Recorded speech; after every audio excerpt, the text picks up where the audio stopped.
we've seen within 2 days them all reporting significant changes, not just in the meditation, but outside in their daily life. They're all reporting that they're less reactive. They're finding they've got more spaciousness in their day. They're finding them being able to be calmly going about things without being completely overwhelmed and stressed and hectic. So that was a big thing for me. The sleep was a really big one. I started noticing that I was sleeping much better. I had really chronic insomnia before that, and that first week I was really quite amazed at how easily I could fall asleep. And yeah, it was quite quick that I noticed the changes in my life.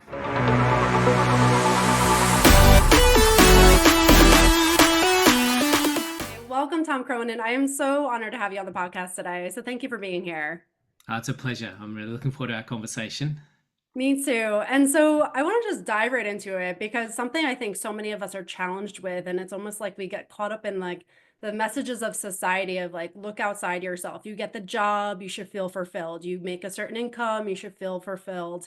You have kids, get married, like all the things outside ourselves. And then we hit these milestones in life, and then we're left like, is this it? Where is that feeling that I was really trying to feel? So can you kind of talk on that? Is like, why do we get sucked into this mental aspect of like looking outside ourselves and then ending up feeling very empty with that?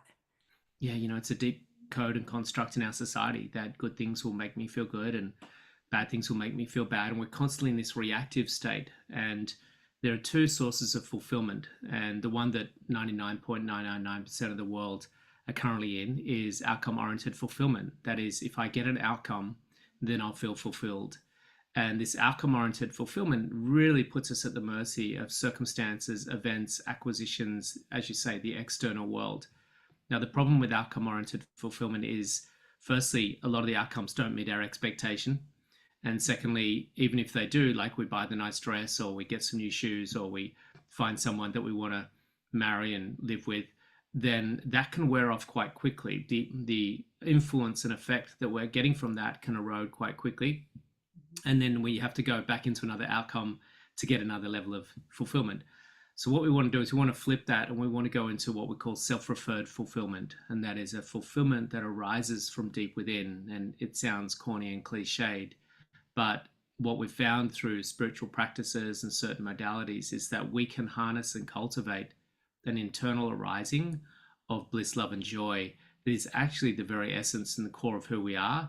It's just that from the very get-go, when we come out of that womb, we start looking at the boob, we start looking at the dummy, we start looking at the toys, we start looking at the TV, and this external validation and extraction of fulfillment is something that happens from a very young age.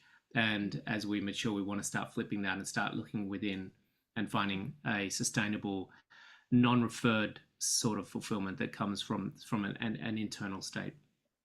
Yeah, absolutely. And it makes so much sense because so much of who we are today gets formed in those early years. So it's like, it can be really challenging to break those patterns. And I would love to hear part of your story of like, what was your experience with that in your life, and how have you transitioned into looking more internally to feel that fulfillment?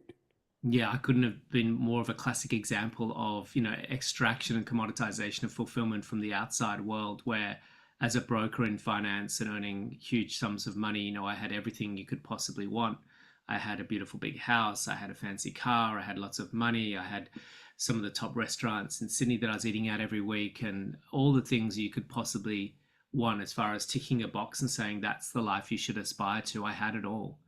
And even just not long ago, I got contacted by a gentleman that had sold his business for $350 million, had bought a huge palace in the Amalfi Coast in Italy, had butlers and chefs and maids and wife and kids, and had everything you could possibly want, more money than you could ever possibly spend.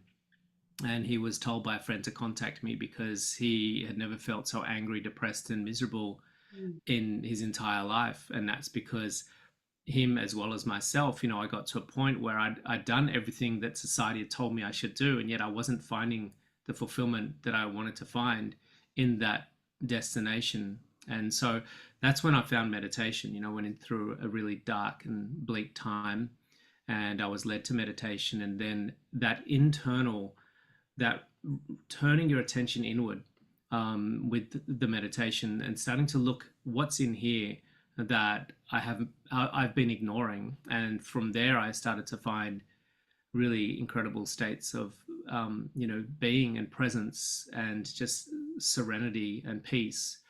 And we're not really subscribing to peace in our world, we're subscribing to excitement, but really peace is one of the highest vibrational states that we can get into. It's one just below enlightenment. It's a very profound state, and that's something that we should all be aspiring to, is reaching more peace. Yeah, yeah. Thank you for sharing that example. And it's like going off of that, do you think that we have to get to that point where we try all the things and we get all the things before we realize that that's not where it is? Because so much of the world, it seems like we're all on that roller coaster of like, okay, when I have that car or when I make that amount, then I'll be happy. And do you believe that you have to get to that point where you actually accomplish all those things to realize that's not where it is? Or can we be more proactive to realize that we'll save ourselves some time and anguish in the process? Yeah, it's such a good question. I think, unfortunately, most people tend to need to get to that point. But a big part of what you're doing, what I'm doing, is helping people realize that they don't need to get to that exhaustion and crisis point where they've exhausted themselves in acquiring everything they need to acquire and then reaching a state of misery and then taking the next step inward. What we want to do is start educating our children and our society that we need to integrate. It doesn't mean we need to all run off to a monastery and give away all of our possessions. We can actually live what we call in the Vedic tradition a householder lifestyle, an integrated life, where we're starting to, and we're seeing this in a lot of people around the world now already, where they're combining their daily meditation practices, their breath work, their yoga, their tai chi, their qigong, whatever it is their modality to bring peace, calm, inner fulfillment whilst going to work, whilst having families, whilst hanging out with friends. And so I think we're in a big transitional shift now where it's becoming more and more normalized for us to have both of those worlds intertwined as one. Traditionally in the past, we had money and householder lifestyles, and then we had renunciant spiritual lifestyles, and they lived in monasteries and ashrams, and these people lived in houses. And I think what we're doing now is we're starting to see this convergence, which is something that your podcast is playing a big role in. Yeah, yeah, I love that the idea of like integrating it into our life because I know a big barrier for many people is like how do I find the time? I'm already strapped. I'm exhausted. I can't add any more onto my plate, but it's really a beautiful idea when we can see how it can be integrated into our lifestyles and then start to transition into that. So it's not so black and white, like you're either doing it or you're not. So Yeah. I absolutely love that. And going off of that, I would love to hear your journey, like when you started to realize that, all the external possessions and things weren't where it was at and you weren't feeling that fulfillment. What did that transition period look like for you? And how did you start to integrate some of these practices into your life? The big step that I took to change my life and turn things around, because I was really in a very poor state. I was having mental health leave from work. I was seeing psychologists, psychiatrists, put on medication, doctors, extreme anxiety, panic attacks, depression, and really quite incapacitated in some way. And I was faced the route of medication and doctors and psychiatrists or therapists, and there was something in me that was just saying, "Hey, this I don't know if this is the right path for me." It wasn't really getting to the core of the problem, Mhm. and it was almost like an existential crisis because there was some suicide ideation. And then when I found meditation, which was almost like a divine intervention, it was really a huge shift for me. And what I really loved about the technique that I came across, Transcendental meditation or Vedic meditation, was that it was very structured. And I like that sort of masculinity about it, which was that there was this sort of set times you do it, for 20 minutes here and 20 minutes there. And I really liked the formula of it. It was something that was accessible, it was deep, it was something that I could quantify and get tangible results out of. So I really liked all of that about it. So what I had to do was to find a way to slice this into my day. And what I realized was that my day comprised of 24 hours, and each hour had three portions of 20 minutes in it, which meant that I had 72 20-minute pieces of pie. And one thing I realized is that everything that everyone's doing on the planet right now is trying to extract fulfillment out of their actions. And that's whether they're cleaning the bathroom floor or going to put bottle tops on bottles in a factory, or whether they're eating ice cream or going to the gym or going to work or watching a movie. It's all in the quest to find fulfillment. And so I thought, well, if that's not working out well for me with the current allocation of my time, I need to change my allocation of time. And all the studies and research and the teachings had pointed to that this meditation technique was going to increase my level of fulfillment without having to extract it from some form of activity. So I made it definitive that I was going to make 2 out of my 72 20-minute pieces of pie on a daily basis, unconditionally allocated to sitting in a chair and meditating. And that still left me with 70 20-minute pieces of pie. I still had an ample amount of time in my day. And what it meant was that I was actually removing a lot of the fluff from my day to allocate it for something that was really potent and really effective, and something that I could really see tangible effects coming out of my life through that 20-minute meditation. So that was really just about not making gargantuan changes in my life, but just making a really small degree of change in my life. And that was just 20 minutes here and 20 minutes there for meditating. Yeah, I really like that perspective shift of looking at the 72 pieces versus not Mm. even having maybe a dimension of time, just thinking you have to like pull 20 minutes from that. Because when you say 2 out of 72 feels like easy, like how could you Yeah, it's not small, find? right? Yeah, 100%. So just that perspective shift is that's so powerful, just to shift it into your mind. I really like that. When you first started, how long did it take for you to start feeling some of the impacts of it? And because I know so many people feel like, okay, well, people say I tried meditation and it didn't work, quote, and and I think it's unfortunate because there's so many benefits to it that I think often we give up before we get there. Can you speak on that and how you started to feel when you started, and what did you start to experience as you committed yourself to it? Yeah, and one reason why I really like this technique, and I did shop around and try lots of different styles of meditation, but what I found with this was that it was quite deep and very impacting quite quickly. And that was kind of what I was looking for. I wanted an ROI, return on investment of my Mhm. time and money, to get the benefits that I wanted to get from that. And it sounds very businessy, but that was just the way my mind worked, being in finance.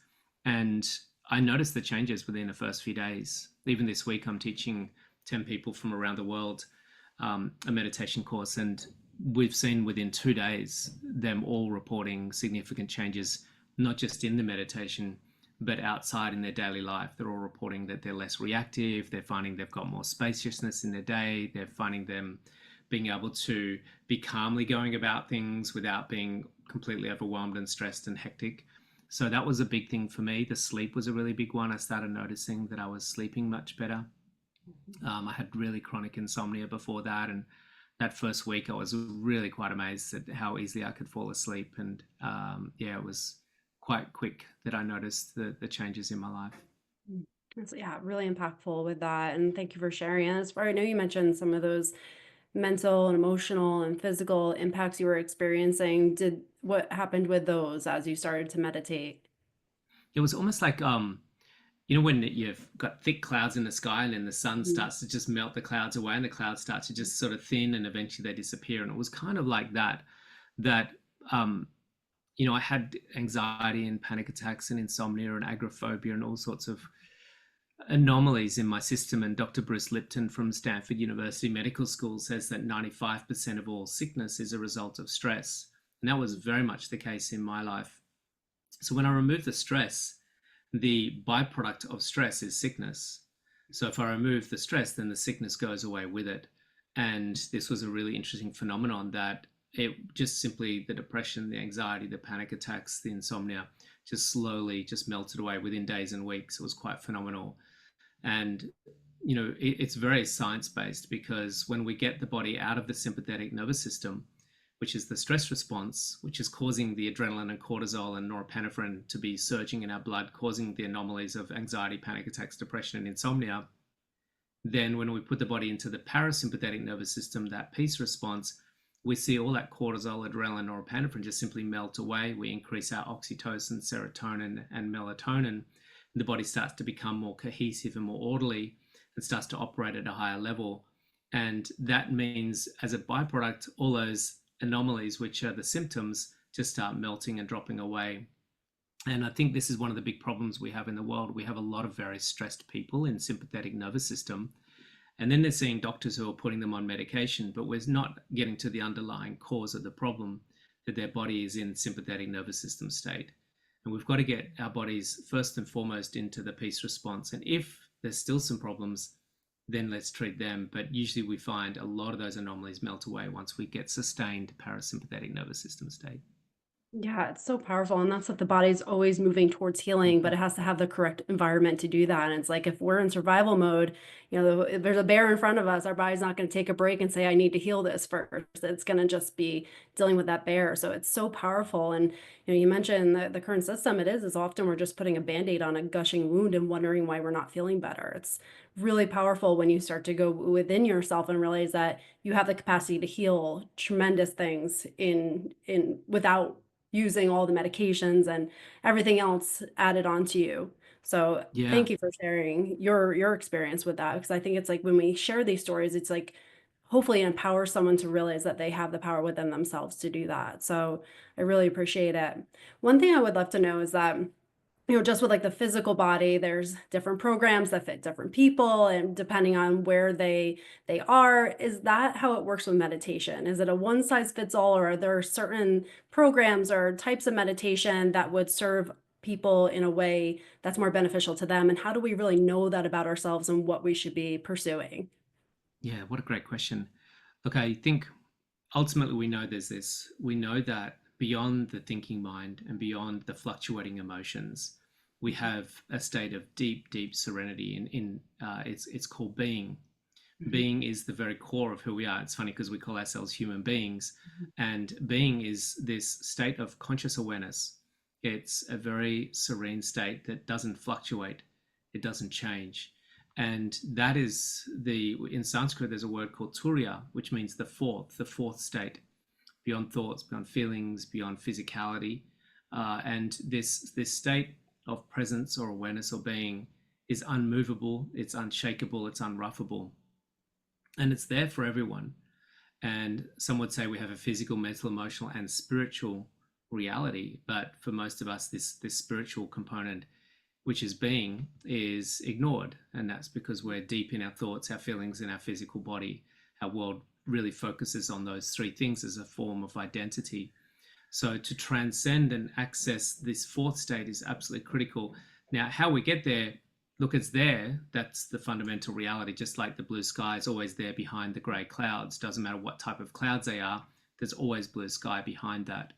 Um, so it's not whether it's there or not, it is always there. It's just a matter of how do we get there. And there are multiple ways to access it, I believe. I just found, for me personally, this transcending style of meditation with mantras to make it much more accessible.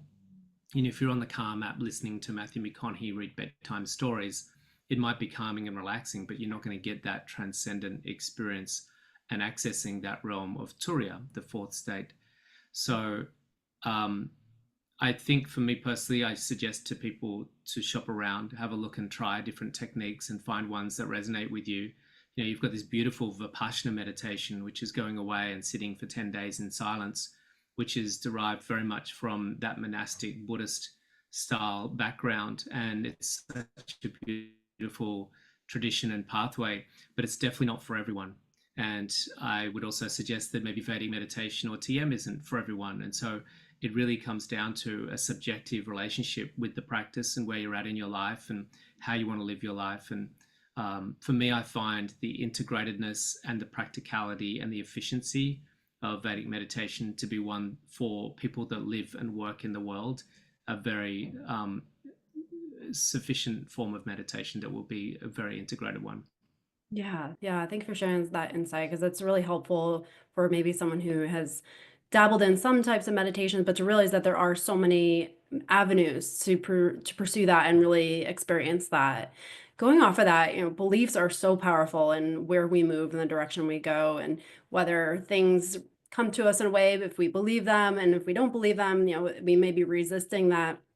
How powerful or what's the impact of that with meditation? If we maybe don't have a belief system behind meditation, can it still have the benefits of it? Or do we need to have that belief system that there are benefits and in order to actually experience them? Yeah, look, definitely don't need to have a belief system. This is the beautiful thing Mhm. about it. You know, I've taught a group of 8-year-old kids in a classroom, 30 of them, and none of them had pre-framed belief systems about meditation. You know, they just were like, oh, there's a man in front of our class and he's teaching us how to do this strange sound repeated inside our head. And they just close their eyes. And what came out of that was that after 10 minutes, they all had the most profound experiences. I was actually even quite surprised myself to hear what these young children were saying as far as Yeah. where they went to in that meditation. And I get that time and time again with school students, with retirees, with people that were dragged to the meditation class by their partner because, their partner said, you need to meditate with this Tom guy. So, they turn up without any belief systems. What I find is there's just a science. It's a really simple science that Mhm. is validated after the experience. Mhm. And if you have a belief system, then that can help. But if you don't have a belief system, it doesn't get in the way of having the experience because the experience is just simple. When you repeat that primordial vibration inside your head, it has this incredibly profound effect on calming and soothing the mind and the body and putting the body into deep rest. And that's just a sort of a simple process. And once they come out of that simple process, they're like, oh, wow, I definitely noticed a significant change in how I felt. And look, Mhm. I've had maybe one or two people that they really struggle with that. People with extreme levels of ADHD, Mhm. they probably found that it took a little bit longer to get those types of experiences and benefits. But I haven't found anyone yet that it doesn't have a beneficial outcome for them. Mhm. Yeah, amazing. 'Cause that, again, that's just so helpful for anyone who is thinking about this. Like, you don't have to shift your entire belief system, just allow yourself to experience that. One other thing, just going off of that, because so many people who listen to this podcast are like those go-getters, high achievers, like, you know, use force often to get things done and are always just going, going, going. How much is meditation just allowing it to happen versus like being like, okay, I got to be really good at this. I have to really work hard at this and like almost getting the mind in it. Can you talk about the difference between like surrendering and allowing versus like kind of pushing it and maybe Mm. overthinking it? Yeah, 100%. It definitely gets in the way of their practice if they are trying to Mhm. strive for that experience in the meditation. This particular style of meditation, it really is a microcosm of the macrocosm of life itself, which is what I love about it. Because in the technique of the meditation, it really is about surrender. Mhm. Ironically, we're actually looking to surrender the mantra, surrender the thoughts, surrender our identity, surrender our future, surrender our past. So the more you try, the less Mhm. of the experience you're going to have. Yeah. And this is also a phenomenon with life itself. There's this beautiful relinquishing and letting go. There's two great books, The Surrender Experiment by Michael Singer and then Letting Go by David Hawkins, both of them talking about this complete unclenching of life, this complete letting go. And I know a lot of your listeners who might be trying to control life so much, and that causes a lot of stress, a lot of tension, but also repels because of the vibration that we're in and the law of attraction, the things that we're looking to create in our life so that we can experience fulfillment. And this is the nature of, and the irony of life is that when we're in peace and we just completely surrender and have some intentions, and we do have some degree of obviously action, but action without attachment is so powerful. And the same thing happens with our meditation, action without attachment. We just introduce the mantra, allow it to unfold and take it as it comes. And whatever we experience in that meditation, we just embrace it all, but we don't force it. We don't try and get to some particular destination and just let it flow. And when we have that approach to life, be amazed at how effortlessly and how hmm, how smooth life can go and how Mhm. much we can attract in life by simply being in that state in the first place. Yeah, yeah, absolutely. It's like that flow state, you just get into it Mm-hmm. and things just naturally happen versus like when we rely on the external world, like we're all over the place, we're getting bounced everywhere. So yeah, no, I really appreciate you sharing that because it's again that control that so many of us struggle to relinquish and just realizing like how much more life can open up to you when you do release that a little bit. Can you Yeah, I talk used to about be such a Vedic? Oh, go ahead. yeah, I used to be such a control freak. I was a Yeah. perfectionist and really wanted to control outcomes and was really highly Mhm. driven and highly motivated and, always like walking around with a furrowed brow in my forehead, trying so Mhm. hard to make life work out. But all I ended up getting was, completely stressed and overwhelmed in the trying and in the controlling. So it was a really big shift for me. One of the biggest ones that I think meditation brought into my life was this relinquishing of control and just being so much more in flow. And then I was be able, the whole cliche, stop and smell the roses. And so that Mhm. made life a lot more enjoyable for me. Yeah, absolutely. I actually want to ask a question about that because as you relinquish the control, how much does intuition shift? Like, did you experience any abilities to like tap into intuition and have inner guidance in your decisions in this realm? Yeah, it's fascinating, isn't it? How when we create the space, firstly, just quieting the mind and creating space in our head, when we create the space in our body, when we create the space in our life, it allows things to move towards us, allows us to tune into that subtle guidance system that is these impulses of guidance. I call them impulses of guidance, which some would call intuition or gut feel. But when we've got this busy mind, it's always in the future and in the past and screaming at us all the time. That very subtle communication, go this way, go that way, make this decision, make that decision, get this impulse of creativity. It allows that beautiful subtle intelligence to arise within us, and we're actually able to hear it this time because of the quietness that's been created through Mhm. our practice. Yeah, absolutely. And then did you find that you were able to trust those messages more as you went through the practice?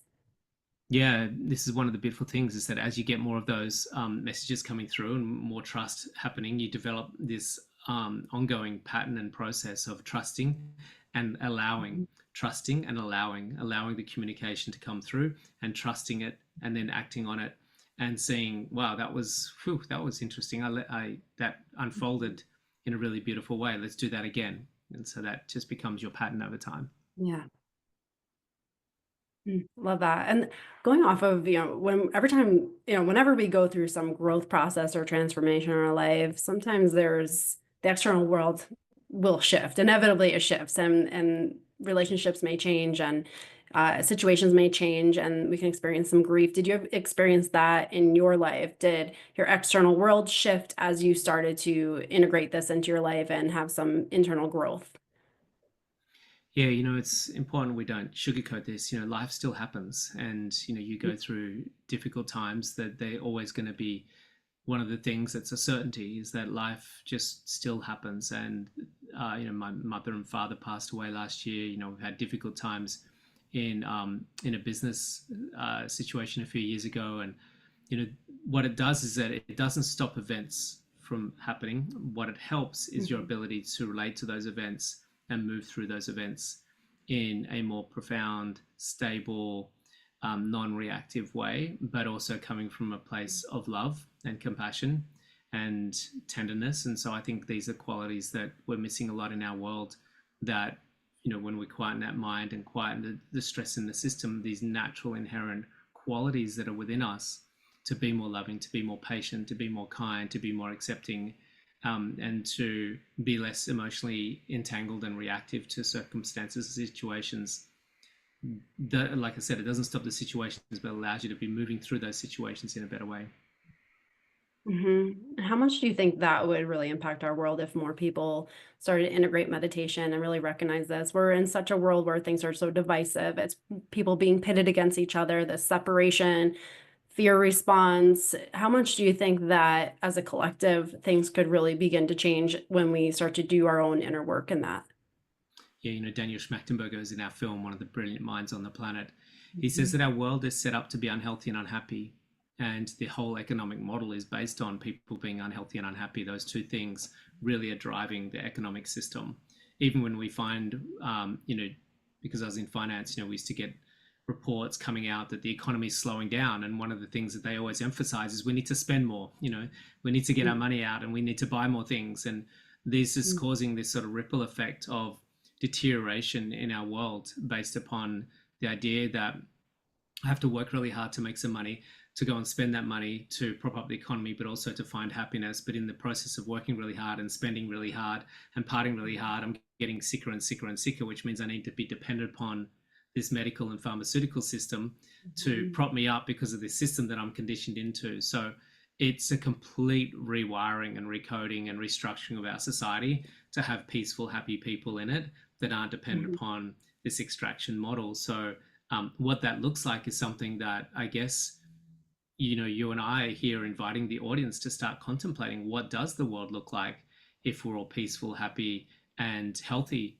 It's a completely different economic model to have Mhm.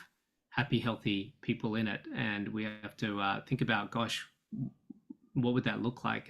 Half of the supermarket would be invalid because most of the Mhm. supermarket is purely for pleasure seeking. Maybe 80% of a Yeah. supermarket is for pleasure seeking. So yeah, most of our shopping malls is for pleasure seeking. So we'd have to really redefine Mhm. the world. Even, it's already starting to happen, which is really exciting.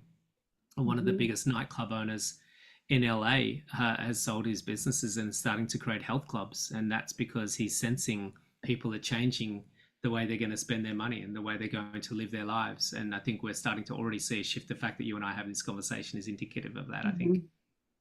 Yeah, yeah, that is exciting because it's like you want to get people on board when you start to realize the power that you have within yourself, and you don't need these things to give you that joy in your life. It's really, you can direct that energy in such a more beneficial and fulfilling way rather than constantly just like going to the next thing that says that it'll do what you want it to do and needing all those things in your life. So yeah, I think that it's really exciting. And I think also too, just being aware of that, we can get really trapped in these ideas of like someone knows better than us outside ourselves, or fall into the messages that we need these things in order to do that. So it's like once you cultivate that awareness, you realize that this isn't necessarily your truth in your own journey. So I think it's really powerful with that. And then I just want to go into talking about Vedic meditation because you talked about a few parts of that. Can you talk about it a little bit further? What is that, and what does that look like on a daily basis, and what is your practice like? Yeah, it's a beautiful, 4, 5, some say 6,000-year-old practice of meditation that's been passed Mhm. down for thousands of years, originally derived from northern India, and has been integrated into the world in a really big way. Ray Dalio, the world's largest hedge fund manager, tweeted that his key ingredient for his success was this meditation practice. And Oprah Winfrey herself used it and does put a message out that is only from that space can you create your best work and your best life. And the way it works is that you get given a particular mantra or sound, a primordial vibration or resonance that is determined by how old you are when you learn the technique, and when when you came out of the womb and into this world and where the planets were, and that's how the teacher will determine what your mantra is based upon that.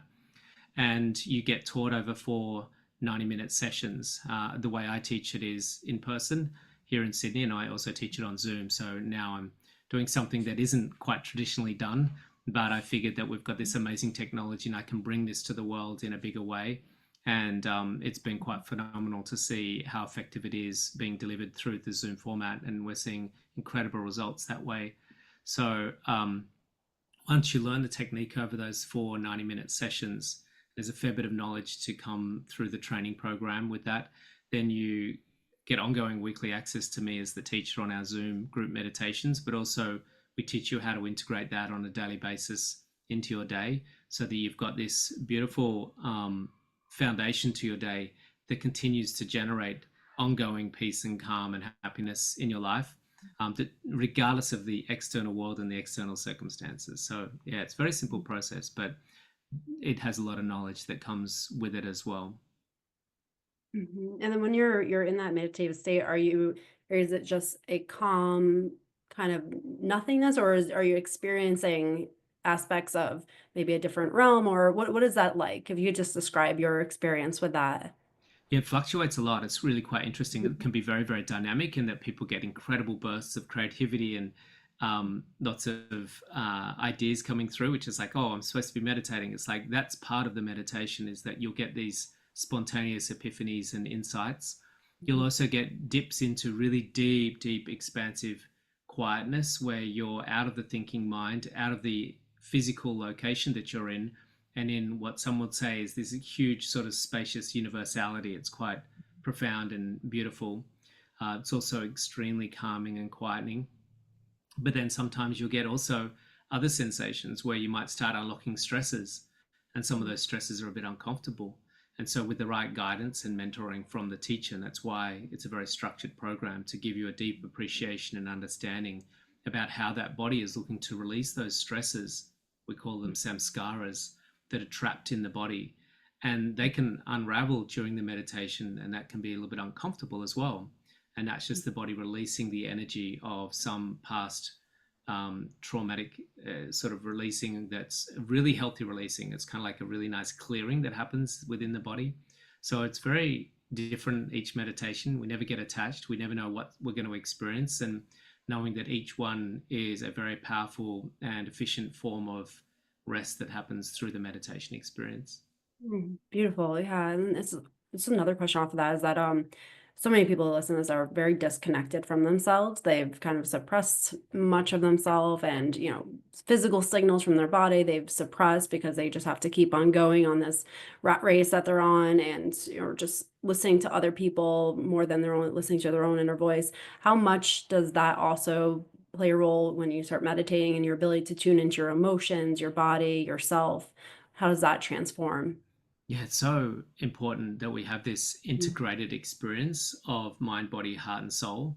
Mhm. And what I found is this is such a complete practice that the quieting of the mind really allows you to tune into the body. And the body has this internal intelligence. It's quite profound. And we talk a lot about this in the course. If you put a cast around a broken leg, the cast itself isn't fixing the leg, it's just creating stillness, which is we apply the same premise to our meditation. If we apply stillness to the body, it allows the body's intelligence to start healing and renovating and restoring balance. And so we get much, much more in tune with that, much, much more aware of that. And it's actually a really beautiful integrated practice where we integrate awareness with our body and become more congruent and aligned with our body and our body's feelings and needs. Before, I wouldn't listen to my body, I'd listen to my brain, and my brain ruled the roost and would override anything my body wanted to do. If my body would be like saying, "Hey, I'm really tired, I don't want to go out tonight," I'm like, "Hey, we're going out tonight." And Mhm. when you meditate, you start listening to your body and your body's needs, and I think you Mhm. um look after it in a much bigger and better way. Yeah, thanks for sharing. So that is so, I mean, I think so many of us can relate to that. Like we're in our mind and it is just dictating everything. We're ruminating over everything and we just want to like put the off switch on, like we just want to shut down. So like going into our body is so powerful to be able to do that and really tune into ourselves again. And one thing I would love to know too is like, so as far as your overall practice, how important is it to have like physical um practices as well? So do you just need to integrate a meditative practice to feel these benefits, or do you also need to have your physical aspects in tune and other aspects like of overall holistic life? Yeah, so important, that question. And, it comes really nicely from what we just talked about with it being able to listen into your body. And, your body has very specific requirements. It needs to drink a sufficient amount of clean, purified water. Mhm. Ideally, that water should have, maybe a pinch of salt or some, maybe some hydrolytes or something that, I have NAD and NMN and things that are going to replenish and integrate that water into my body in a better way. My body needs physical movement, it needs to develop muscles. So I really teach and believe we should have a very holistic approach to wellness. There's definitely not a one-stop shop. Meditation isn't the cure-all. Mhm. I do ice baths, I do yoga, I do gym workouts, I make sure that I'm eating the right foods. I'm, getting to bed on time. Sleep is such an important part of recovery and our overall well-being. It's one of the key areas that I think is being totally dismissed as a powerful force and a powerful form of recovery and healing. So we've got to make sure that we get sufficient sleep. So yeah, definitely we need a holistic approach. We need a good relationships. We need good community. We need a sense of purpose. We need a sense of contribution. So all of these things is, for me, I believe, a very holistic approach to living Mhm. the fullness and the optimized experience of human existence. Yeah, yeah, I love that. And for someone who's listening right now and they're like, okay, where do I even start? Like they're feeling like, okay, I love this. They're really like resonating with everything, but they're like, okay, how do I take the first step? What would you say to that person who's just wants to like take that first little step towards living their life like this? You know, there's lots of things you could do. You could say, okay, I'm going to go to the gym 3 times a week, or I'm going to do some breath work, every 4 days, or I'm going to make sure I start going to bed at 10 o'clock or 9:30 instead of 2 o'clock playing Fortnite, Mhm. and making these little micro changes. There's a beautiful story about Sir David Brailsford, who was given the role of coaching the English cycling team, and they had never won any medals. They were just one of the weakest cycling teams in the world, and he started making these micro changes to the seats and the socks they were wearing and the way they were training, and these little 1% degrees of change in everything that they were doing, and they all started to add up into them becoming an extremely successful cycling team. So he became very famous about these micro habits that he started to change in the team, and we can do it that way. I tend to find personally that my biggest changes happened after I started meditating. The thing that I found is that we can make a lot of these changes in our life, but if we're not addressing the underlying stress response, that's the sympathetic nervous system, and getting our body into that really calm parasympathetic nervous system state, all those other changes can be almost a little bit superficial in some respects. I found for me personally, starting with the meditation was the way that my life turned around the most, because I was still going to the gym and I was doing a lot of those other things anyway, but I still wasn't getting that significant change. So I would suggest personally, and this might sound like self promoting, but I would usually suggest finding a teacher that's qualified in teaching a meditation that you resonate with. For me, that's Vedic meditation or transcendental meditation. Finding a teacher that teaches that, going through a formal training with someone that's qualified. This is a very important step. It's one thing to watch a YouTube video or listen to someone on a Calm app or Headspace, but I find having that formalized, personalized training with someone makes a huge difference when it comes to learning something like meditation. And we can have something down in the show notes where they can go and find some more details if they want. Yeah, absolutely. And it's so helpful because so many of us can get stuck in that, like, I'm working out, I'm doing all the things, and then still like going back to old patterns a month later and not knowing why. So it's like going into that deeper and realizing this could be that missing piece that is the key to actually making that long lasting transformation. Absolutely huge. And for someone who wanted to connect with you, where can they find you and how can they get into some of the workshops and events that you have going on? Yeah, look, Instagram is a great platform. I find very something about it's quite personal. So Mhm. I find that's a place where they can message me at Tom Cronin, TomCronin, and yeah, I love hearing from the community. So feel free to reach out and message me. And my website's Tom Cronin as well, tomcronin.com. And yeah, we can have something in the show notes from below. Amazing. I'm gonna put everything in the show notes. So definitely connect with Mm. Tom and check out all the events and everything he has going on. It's amazing. And I am just so incredibly grateful for everything you shared today. I know that this has planted some seeds in people's heads to just start making those little changes so that it can really grow and become a whole new version of themselves. So I really appreciate everything you shared today. My pleasure. Thanks for listening in, everyone. And thanks for such great questions. It's been such a lovely time sharing space with you. Absolutely. I've enjoyed it too. Thank you again. Thank you for everyone who tuned in today.